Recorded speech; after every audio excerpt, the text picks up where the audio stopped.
Olá, mais uma vez, muito boa tarde, seja muito bem-vindo. Nós estamos ao vivo. Agora são 15 horas e 20 minutos pontualmente pelo horário de Brasília. Eu sou o Kleber Werneck e a partir de agora você confere comigo o que é notícia no Brasil e no mundo nesta edição da tarde do Redação Hit. Olha só, hoje faz um ano que o grupo terrorista Hamas invadiu Israel e a ação provocou a morte de 1.200 pessoas. Outras 200 foram sequestradas e mais de 100 ainda não foram libertadas. Realmente uma situação muito triste. Por isso, o dia hoje foi marcado por homenagens e protestos em todo o território israelense. Israel relembra nesta segunda-feira o primeiro aniversário do ataque mortal do movimento islamista palestino Hamas em 7 de outubro de 2023, com vigílias em homenagem às vítimas e manifestações para exigir a libertação dos reféns. Em todo o mundo também deve haver atos para marcar o primeiro ano do ataque, que desencadeou a atual guerra na faixa de Gaza. No total, 1.205 pessoas morreram, a maioria civis, baseada em números oficiais israelenses. Os islamistas também capturaram 251 pessoas, das quais 97 permanecem cativas em Gaza e 34 delas teriam morrido, segundo o exército. Os eventos começaram em Reim, local do Festival de Música Nova, onde pelo menos 370 pessoas morreram, com um minuto de silêncio às 6h29 da manhã no horário local, hora exata em que começou o pior ataque da história recente de Israel.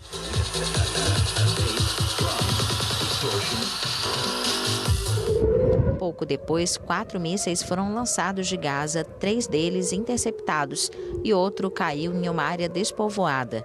Sirenes de ataque aéreo também soaram em Tel Aviv após foguetes lançados do território palestino. O braço armado do Hamas assumiu a responsabilidade por estes disparos.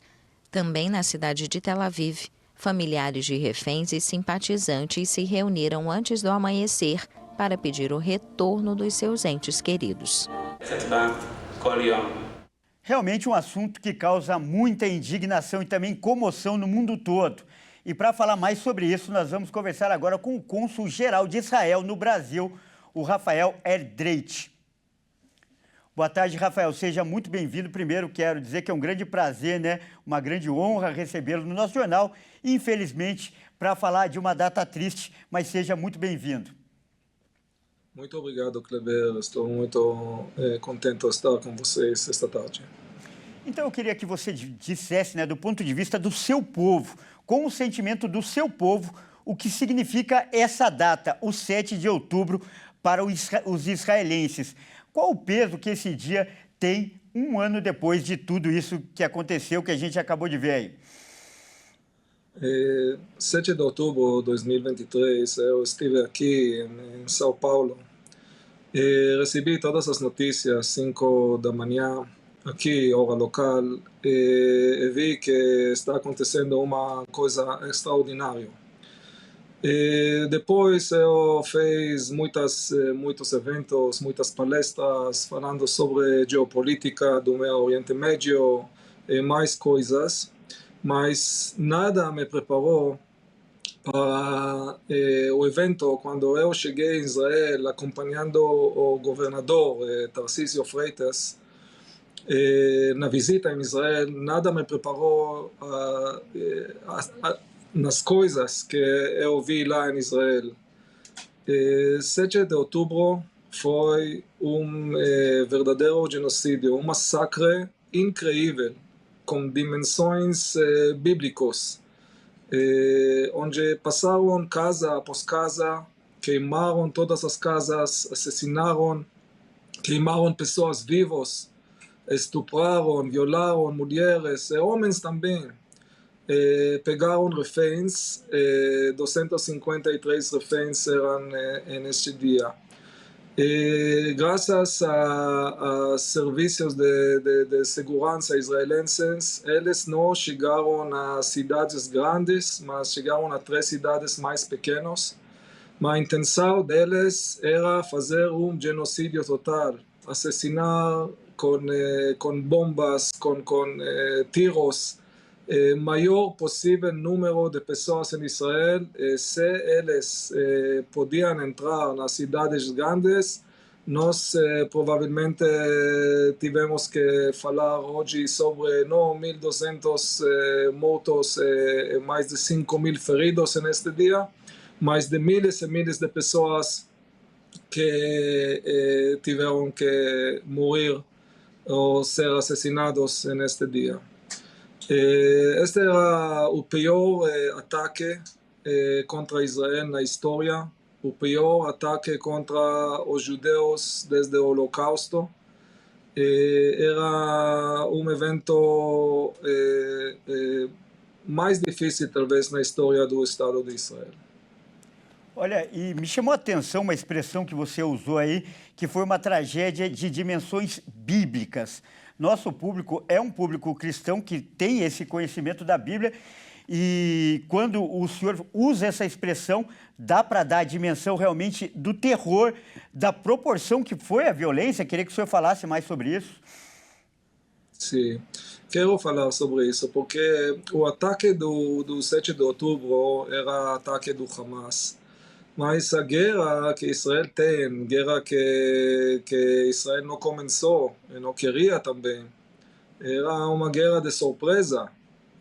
Dia depois que 18.000 civis de Gaza entraram em Israel para trabalhar, tivemos expectativas para o futuro, para criar porto lá em Gaza, para criar sistemas mais sofisticados de vida. Mas recebemos este ataque, esta surpresa, mas a guerra não era com Hamas. Nós temos que saber, a guerra de Israel é com Irã. Irã, com todos os exércitos que eles estão operando no Oriente Médio, todos os proxies, todos os ramos do Irã.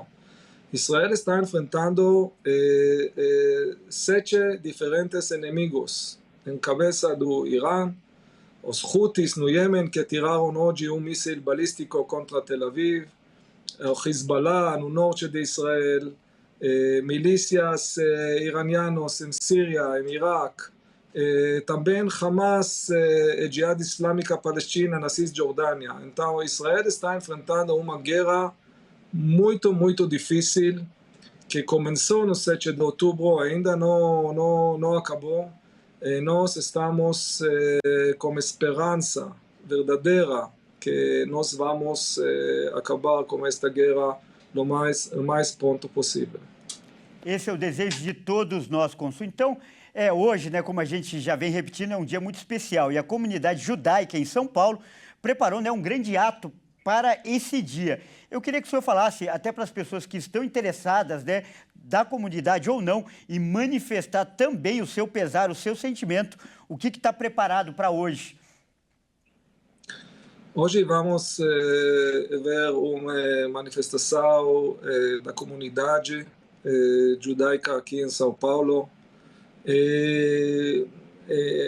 comemorar o 7 de outubro, mas também recordar que o povo judeu, que é muito pequeno, é unido. Nós enfrentamos 80 anos atrás, não muito longo na história, o Holocausto. Eu sou, personalmente, segunda geração do Holocausto. Lamentavelmente, assassinaram toda a família de meu pai. Tiraram meu pai, meu avô, 5 vezes. Assassinaram o irmão do meu pai. Então, para nós é uma história muito recente, uma história do povo judaico. O povo judaico, o Estado de Israel, são unidos contra este fenômeno de discriminação, de antissemitismo, de todos os resultados que estamos olhando do terrorismo contra judeus em Israel e fora de Israel. Temos uma ameaça contra judeus. Por isso, nós estamos olhando este dia a manifestação da comunidade aqui, que está junto com o Estado de Israel neste tempo. E nós estamos com esperança a diminuir o antissemitismo, a discriminação e também o terrorismo contra os judeus ou contra o Estado de Israel.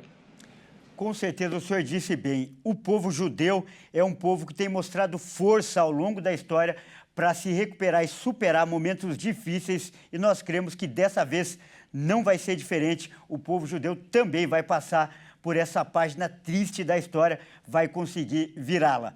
Nós acabamos de conversar com o cônsul de Israel, Rafael Erdreit. E muito obrigado pela sua participação no nosso jornal mais uma vez, cônsul. Muito obrigado, Kleber, e a todos vocês. Obrigado, boa tarde. Boa tarde, um grande abraço. Olha só, a gente muda de assunto agora, né, para falar de eleições, outro assunto do momento. A cidade de São Paulo, por exemplo, teve a disputa mais equilibrada dos últimos 12 anos. Ao todo, foram 10 candidatos. E mesmo assim, mesmo com tantas opções, muita gente preferiu votar em branco ou então anular o voto. Quem vai trazer mais informações sobre essa história é o nosso repórter, o Fernando Jesus. Ele está lá em frente ao TRE, o Tribunal Regional Eleitoral. Boa tarde, Fernando. Seja muito bem-vindo ao nosso jornal. Boa tarde, Kleber. Boa tarde a você que nos assiste. Eu estou aqui no Tribunal Regional Eleitoral de São Paulo para trazer um dado que chama bastante atenção nessas eleições de 2024. É a quantidade de votos nulos e em branco. Inclusive, o número de votos nulos em branco supera a quantidade de votos recebidos de 7 candidatos à Prefeitura de São Paulo. E eu separei um balanço para a gente poder comparar. Vamos conferir. O total de votos nulos em branco contabilizados pelo TRE foi de 664.536 votos nulos e em branco. E esse voto supera a quantidade de votos recebidos dos candidatos Tabata Amaral, que teve 605.552 votos totalizados, do Datena, que recebeu 112.344 votos, da Marina Helena, que teve 84.212 votos recebidos, do Ricardo Senesi, que recebeu 5.593 votos, e do Altino Prazeres, que teve 3.017 votos, além do João Pimenta, que teve 960 votos recebidos, e do candidato Bebeto Haddad, com 833 votos recebidos. E apesar desse número ser bem alto, ele representa menos de 10% do total dos votos nas eleições 2024. E agora nós vamos para o segundo turno das eleições municipais de 2024, que inclusive será disputado pelos candidatos Ricardo Nunes, do MDB, e do Guilherme Boulos, do PSOL. E por pouco o candidato Pablo Marçal ficou de fora. E para a gente ter uma ideia, a diferença do primeiro colocado, que foi o Ricardo Nunes, para o Pablo Marçal, que ficou em terceiro, é de apenas 80 mil votos. E só para a gente ter uma ideia, esse número equivale à quantidade de habitantes do bairro Campo Limpo, que fica na zona sul de São Paulo. O primeiro turno das eleições municipais em São Paulo foi o mais acirrado desde a redemocratização, marcado por uma disputa apertada e dúvidas de quem disputaria o segundo turno até o final das apurações. A capital paulista teve diferença pequena entre primeiro e terceiro colocados. Os candidatos Ricardo Nunes, Guilherme Boulos e Pablo Marçal tiveram uma contagem de votos bem encostada, como pouca diferença. Apenas 81 mil votos separaram o primeiro do terceiro lugar nas urnas. A diferença entre Nunes e Boulos foi de 0,41 ponto percentual. Já a de Boulos e Marçal 0,93 ponto percentual. O primeiro colocado foi o atual prefeito, Ricardo Nunes, do MDB, com 29,48% dos votos, enquanto Guilherme Boulos, do PSOL, recebeu 29,07%. Os dois que agora vão disputar o segundo turno tiveram uma diferença de 25 mil votos. Em disputa acirradíssima até os minutos finais, eles bateram Pablo Marçal, do PRTB. O terceiro colocado teve 28,14% dos votos. E os eleitores também foram às urnas para escolher os candidatos a vereador. No total, 1.016 candidatos disputaram 55 vagas. Vamos conferir mais informações na reportagem de Pedro Veraldi. 9 milhões de paulistanos foram às urnas nesse domingo para decidir o futuro da Câmara Municipal. Ao todo, 1.016 candidatos disputaram 55 cadeiras. Vamos agora conferir a lista dos 5 mais votados. Na primeira colocação, ficou o Lucas Pavanato, do PL, seguido pela Ana Carolina Oliveira, do Podemos, do Dr. Murilo Lima e do Sargento Nantes, dos Progressistas, e em quinto lugar ficou a Amanda Pascoal, do PSOL. Só lembrando que o mandato começa em 2025 e vai até 2028, quando ocorrem outras eleições municipais. Direto do TRE São Paulo, para os estúdios da Rede TV, Pedro Veraldi.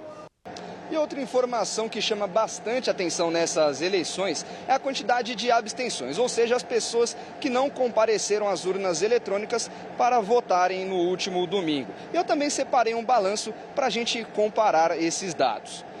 No total, foram 2,5 milhões de eleitores que deixaram de cumprir o seu dever e não foram às urnas eletrônicas. Esse número supera a quantidade de votos dos candidatos ao segundo turno na Prefeitura de São Paulo, Ricardo Nunes e Guilherme Boulos. O Nunes teve 1.800.000 votos e o Boulos teve 1.700.000 votos recebidos. O número é bem alto e representa 27,34% dos votos, mas é menor do que a quantidade de pessoas que não votaram nas últimas eleições municipais no ano de 2020. E essas pessoas que não votaram no primeiro turno vão poder votar normalmente no segundo turno, que está marcado para o dia 27 de outubro. Porém, a partir de hoje, essas pessoas terão 60 dias para preencher um requerimento de justificativa. Esse requerimento está disponível no aplicativo do e-Título e no site do TSE. Nesse requerimento, os eleitores que não compareceram às urnas eletrônicas no último domingo devem colocar os seus dados pessoais e o motivo, justificando o porquê não estiveram ausentes no último domingo para votar para prefeito e vereador. É com você, Kleber. Tá certo, Fernando. Muito obrigado aí. Excelente participação. Trouxe um balanço completo das eleições em São Paulo. Muito obrigado. E olha só, a gente vai continuar agora falando de eleições, isso porque mais de 50 cidades, isso em todo o país, vão ter o segundo turno das eleições municipais. E com isso, olha só, 34 milhões de eleitores vão voltar às urnas em apenas 20 dias. Vamos ver. Dos 103 municípios que poderiam ter segundo turno nestas eleições, 52 cidades de 19 estados vão definir suas prefeituras somente em 27 de outubro. Ao todo, 34 milhões de eleitores voltarão às urnas para definir o resultado dessas eleições municipais. São Paulo é o estado com mais cidades nessa situação. São 18, entre elas a capital, que só conseguiu definir que Ricardo Nunes, do MDB, e Guilherme Boulos, do PSOL, vão disputar a chefia da cidade mais populosa do país. Somente municípios com mais de 200 mil eleitores podem ir para o segundo turno. Entre elas estão todas as 26 capitais. Palmas terá uma definição de prefeito em uma segunda votação pela primeira vez na história.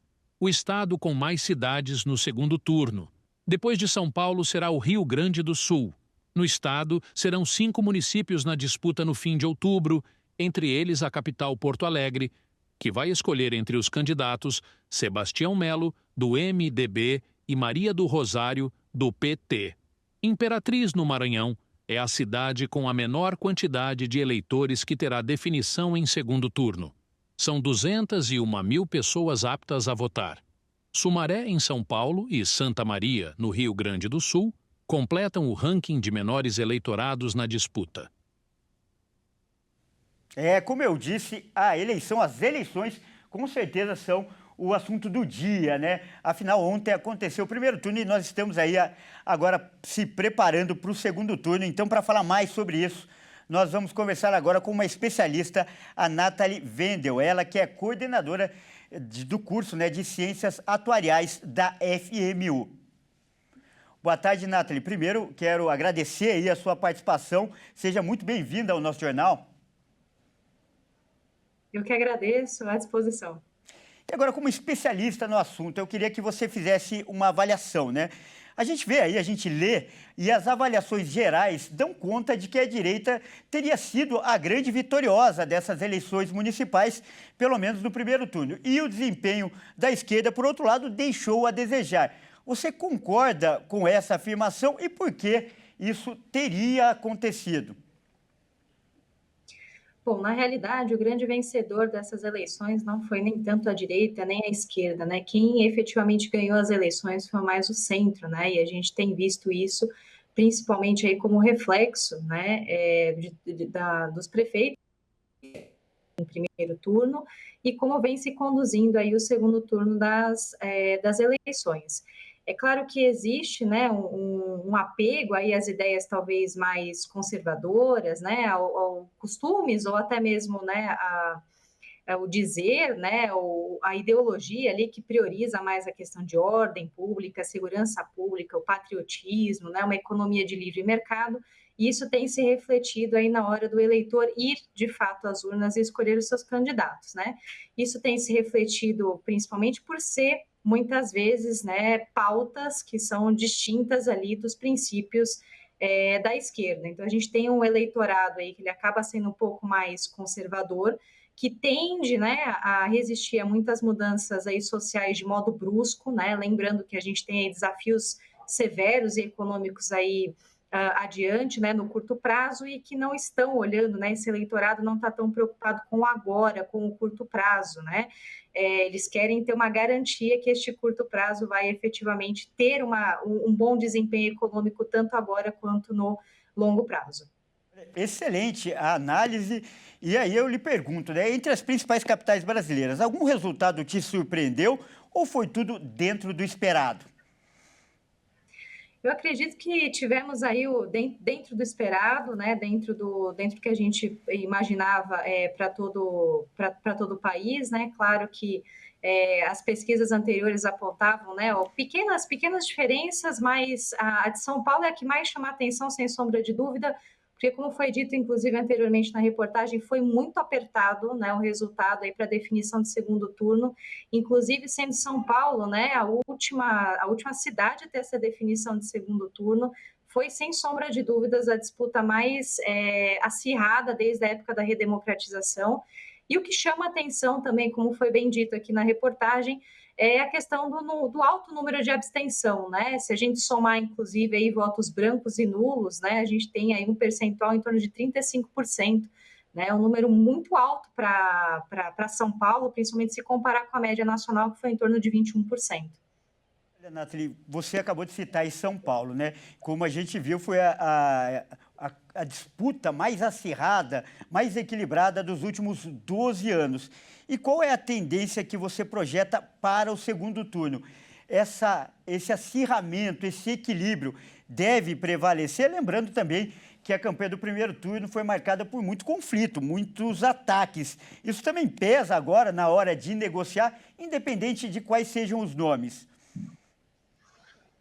Sem sombra de dúvidas, eu acho que é necessário agora, né, uma ponderação no discurso, trazer de fato para os debates mais proposições, né, ser um debate mais propositivo. Isso vai pesar muito, né, nessa captura dos indecisos, né, e aqueles que vão eventualmente apoiar, seja o Boulos, seja o Ricardo Nunes nessa segunda rodada, né, e aí nós tivemos, inclusive, algumas manifestações aí no sentido de alguns apoios já velados, né? O próprio Marçal aí com algumas condições impostas, né? Talvez declare ali apoio ao Nunes, né? Nós temos ali o movimento da Tabata apoiando Boulos, né? O Datena já eventualmente trazendo aí que não irá apoiar nenhum candidato. E agora a grande decisão aí desse acirramento para o segundo turno vai depender de como esse indeciso vai interpretar os próximos debates que vão suceder aí as próximas semanas, se essa violência política, né, que muito causou aí essa abstenção e talvez deixar que as pessoas, né, se tivessem esse interesse para a política, isso seja colocado de lado, né, e que as propostas efetivamente para o Estado de São Paulo sejam feitas ali com mais clareza, né, e para que esses indecisos e esses que vão ter que optar, né, entre as duas opções do segundo turno tenham essa clareza do que será propositivo para a cidade de São Paulo. E agora, Nathalie, independente de nomes, vamos pensar num futuro um pouco mais distante. O que o resultado das eleições municipais podem servir de referência ou reflexo para as eleições para presidente em 2026, como eu disse, independente de candidato A ou B, mas de influência, de reflexo. Sem sombra de dúvida, né, as eleições federais, vamos colocar dessa maneira, elas influenciam as decisões municipais. Então, a gente teve a presença do ex-presidente Bolsonaro e também o presidente Lula, né, manifestando apoio a alguns candidatos, e isso tem uma interferência, né, de como o eleitorado vai pensar as questões, né, as eleições municipais. Claro que se a gente pensar em 2026, algo que tem sido colocado muito em pauta, não só essas lideranças já consolidadas, né, esses nomes que nós já conhecemos e eventualmente que eu já até citei, mas também como o eleitorado tem recepcionado o novo fenômeno, né, que é o fenômeno de influencers, né, ou seja, como essa nova política tem trazido para o eleitorado, né, as questões de um modo mais digital, né, uma economia aí muito mais dinâmica, né, trazendo esse novo fenômeno à tona, né. Então, candidatos que têm uma certa facilidade em comunicar com um público mais dinâmico dentro dessa realidade da internet, vai, sem sombra de dúvidas, influenciar, né, na decisão de 2026, né, principalmente olhando, né, essa questão dessa violência, esse acirramento que muito se diz na política, né, embora as pessoas tenham se concentrado muito mais no centro, né, não nos extremos aí, tanto direita quanto esquerda. Então, vai ter que se ponderar, né, o jogo entre as forças ali tecnológicas, né, como se dialoga com esse novo público que vai tomar a decisão aí em 2026, e como essas lideranças, né, vão ter o impacto, ou vão trazer essas tomadas de decisão no âmbito municipal, né, para a decisão aí de presidência da República. Tá certo, então. Olha, Nathalie, quero primeiro agradecer e elogiar a sua participação, além de muito embasada, uma linguagem muito simples e direta, o que facilita muito o entendimento do nosso telespectador, que é o eleitor. Nós acabamos de conversar com a Nathalie Wendel, ela que é coordenadora de Ciências Atuariais da FMU. Muito obrigado novamente pela sua participação no nosso jornal. Eu que agradeço, uma boa tarde a todos. Grande abraço. Olha só, vamos mudar de assunto porque agora é hora da gente mostrar o que viralizou na internet. Vamos ver os vídeos que são destaque nesse início de semana, nesta segunda-feira, nas redes sociais. E olha só, nós vamos começar agora com um vídeo, né, de um motociclista. Ele estava apressado e tentou fazer uma ultrapassagem e se deu muito mal porque não respeitou aí as leis de trânsito. Vamos ver? A pressa é inimiga da perfeição e faz você se dar mal. As imagens filmadas por uma câmera de segurança mostram um motociclista apressado atrás de um ônibus. Ele vê que o trânsito andou, mas o ônibus não. Então resolveu passar pela lateral dele. Quando ele está quase passando, ele acaba caindo. Mas esse foi só o início de um acidente. O motorista do ônibus, sem perceber que o motociclista caiu, começa a andar e passa por cima do homem. Não se sabe o estado de saúde do motociclista. Às vezes é melhor deixar a pressa de lado e evitar dar sorte para o azar. Olha, e essa vocês vão gostar. Em uma partida de futebol, um time teve um contra-ataque parado por uma falta. Mas o curioso é que quem cometeu a falta não foi um jogador do time adversário, mas um cachorro que estava dentro do campo. Dá só uma olhada. A imagem mostra um rápido contra-ataque. Um jogador dispara na lateral do campo, mas de repente ele cai e perde o lance. No detalhe dá para ver que quem comete a falta é um cão que estava dentro do campo. O animal sai meio sem jeito. A cena muito engraçada aconteceu em uma partida de futebol amador no México. Meio sem graça, o homem se levanta sorrindo e o cachorro decide procurar um outro lugar para dormir.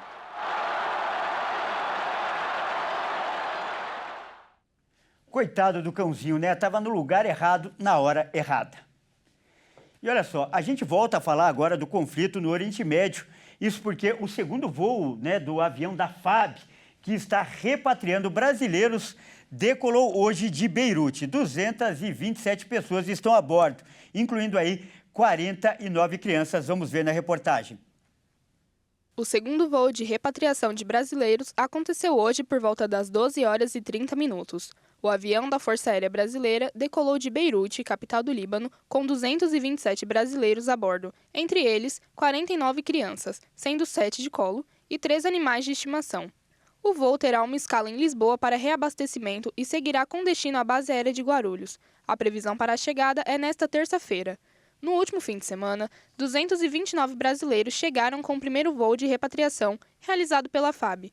O grupo foi recebido pelo presidente Lula no aeroporto de Guarulhos. Até o momento, 456 passageiros já foram resgatados.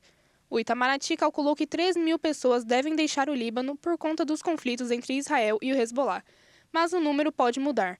Algumas famílias desistiram do voo ou conseguiram sair da capital por conta própria. A comunidade brasileira no Líbano é formada por cerca de 20.000 pessoas e é a maior nos países da região, ultrapassando Israel, Emirados Árabes Unidos e Jordânia.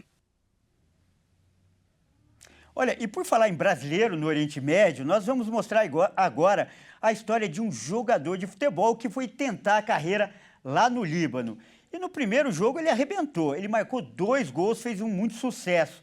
Mas depois disso ele teve que fugir do país, justamente por causa dos bombardeios. Olha só. Em pouco menos de um mês, a vida de Guilherme Farias sofreu grandes reviravoltas. O atacante revelado pelo Guará de São Paulo foi apresentado como reforço do Tada Mansour, da primeira divisão do Líbano. Já na sua estreia, no dia 20 de setembro, o atacante fez um grande jogo e marcou 2 gols, aos 43 e 45 do segundo tempo, e garantiu a vitória do time em um jogo fora de casa na rodada de abertura do campeonato libanês. Mas infelizmente não conseguiu celebrar a grande estreia. O Líbano já vivia momentos de tensão devido aos ataques de Israel ao Hezbollah e a situação piorou com os fortes bombardeios israelenses à capital Beirute, no mesmo dia da estreia de Guilherme pelo Tadamon. Cidades como Tiro, no sul do Líbano, onde Guilherme morava, também foram alvos de ataque. Com os conflitos na região, o campeonato libanês foi interrompido. Com o apoio de seus empresários e da direção do clube, Guilherme saiu do país e atualmente está na cidade de Zaco, no norte do Iraque.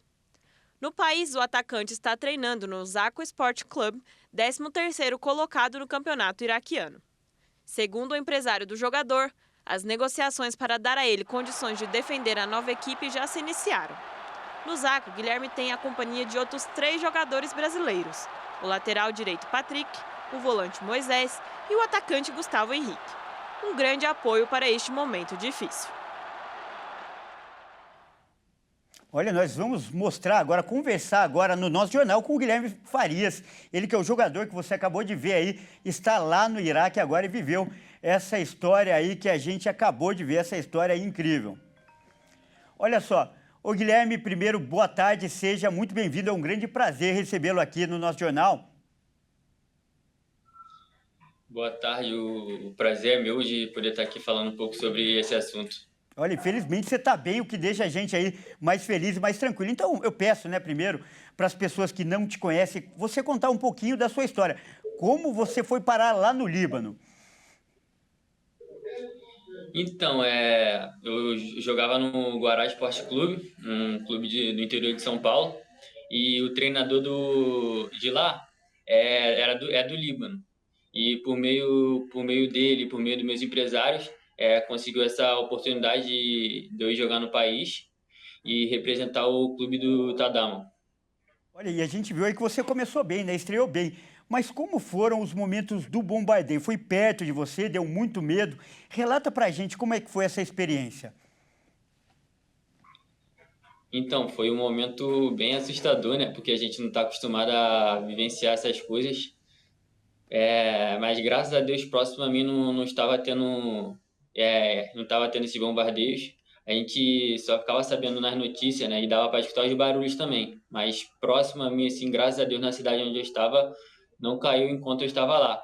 Mas eu tive a notícia de um dia depois que eu saí de lá, que eu fui para Beirute, porque lá já estava ficando muito perigoso, tinha caído uma bomba próximo do local onde eu estava morando. Olha só que história, hein? Realmente foi Deus que te livrou desse perigo aí. E como é que foi a relação com o clube? Quando tudo começou, eles liberaram você com facilidade, você tinha contrato. Como foi essa decisão de sair de lá? Houve algum problema? Então, já tinha assinado contrato profissional com o clube, já tinha feito a estreia, né, como já foi falado. E o clube foi muito... me atendeu super bem, me deu total apoio. junto com meus empresários, me deram total apoio e aceitaram, né? Porque o principal coisa ali era a minha segurança. Minha segurança era o motivo mais importante ali que estava em pauta, e eles foram super de boa e aceitaram que eu fosse embora do país sem mais problemas. E agora, qual que é a situação agora? Saindo de lá, parece que você foi para o Iraque, né? Como é que você está agora? Você já está em outro time. O que aconteceu depois que você deixou o Líbano? Então, quando eu estava lá foi um período super difícil, né? Muita aflição, mas agora já estou em outro clube. Estou treinando no Zarro Esporte Clube, no Iraque. E aqui as coisas já estão super tranquilas. A cabeça também super de boa, né? Depois de passar por essas situações. A rapaziada aqui me acolheu de uma maneira muito boa. Comissão, funcionários, atletas. E graças a Deus estou bem e já tô bem entrosado com a equipe. E se Deus quiser, dar sequência na minha carreira. E a gente está vendo, enquanto você falava, né? Aparecia aí os seus gols. Você parecia que estava bem adaptado lá, né? Estava feliz, não fosse, claro, esse problema muito grave, que é um ataque, né? Uma guerra. Você, se tudo passasse, tudo acabar, você ainda tem o desejo de voltar lá para o Líbano, de voltar a jogar lá, ou você não quer mais saber lá do Líbano, quer seguir sua carreira em outros lugares? Então, eu tenho um carinho muito grande por aquele clube, né? Meu primeiro contato profissional atletas, funcionários, todo mundo me acolheram também super bem lá. A família do professor Ibrahim também, que é de lá, que é um dos meus empresários, me deram total apoio, então estava bem adaptado à cidade. Mas agora eu acredito que já foi uma fase na vida que passou e eu quero dar sequência nesse novo clube e, se Deus quiser, poder fazer história aqui. A gente agradece muitíssimo a sua participação, estamos muito felizes de você estar bem. Torce, claro, para que essa guerra acabe o mais rápido possível e você, onde estiver, siga a sua carreira com sucesso, né? Muito obrigado pela sua participação. Muito obrigado, agradecer a oportunidade. Queria agradecer ao Bento, da empresa BFG Engenharia, que, um dos meus empresários, o Paulo, o Ali também, que é um sheik árabe, que me deu total apoio nesse momento. Agradecer a minha família também, né, que sem eles eu não estaria aqui hoje. É por eles que eu faço tudo.